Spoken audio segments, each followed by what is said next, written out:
Chaque année, les amis du château de Trasny organisent de mai à septembre une exposition différente.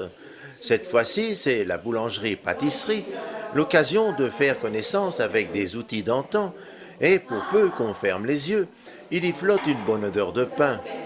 Alors, quels sont les outils qu'on peut voir ici? Ça va du champ jusqu'au magasin?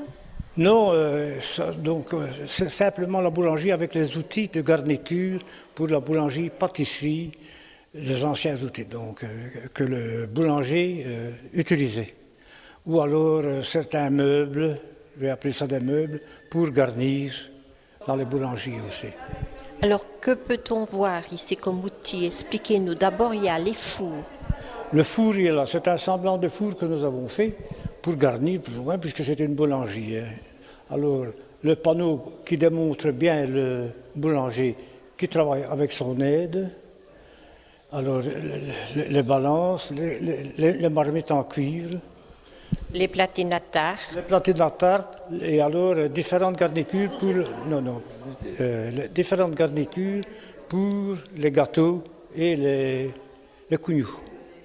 Des patacons, c'est pas ça qui manque ici, il y en a assez bien. Qu'est-ce que c'est les patacons? Les patacons, ce sont les garnitures qu'on place au milieu de la cougnole. Parce que la cougnole ressemble à un enfant à deux têtes, et le milieu, donc plus large, on dépose le patacon. Mais ça, on en trouve encore. Qu'est-ce qu'il y a d'autre? Fer à galette?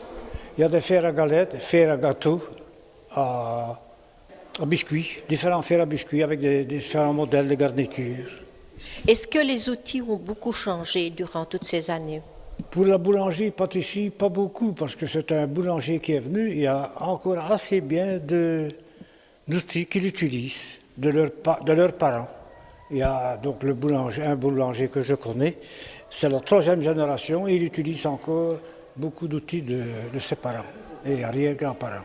Mais le métier est quand même devenu moins dur. Le métier est moins dur parce qu'il y a de la mécanisation aussi pour la fabrication du pain. Mais les gâteaux, les pâtes, oui, mais tout le reste c'est fait comme anciennement.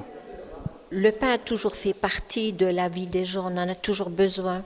Ben oui, c'est normal parce qu'il faut se nourrir, mais je crois qu'à l'heure actuelle, le pain, il en faut toujours, mais je crois qu'il y a beaucoup de petites choses pour les enfants qui mangent pas du pain, pas de tartines comme nous, mais ça conçoit bien. Et ça, qu'est-ce que c'est? Ça, c'est du sucre pour casser sur le dos d'un autre. Donc je m'excuse, mais c'est pas vrai. C'est un pain de sucre qu'on utilisait avant donc, pour la cuisine. Et avec le marteau qui est là, donc, on devait casser des morceaux de sucre pour sucrer le café ou l'alimentation qu'on faisait.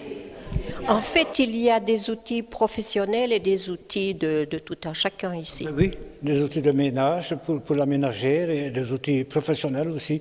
Peut-être bien qu'à l'époque, ça je n'ai pas connu, qu'on utilisait, il y en a ceux qui utilisaient ça dans leur métier.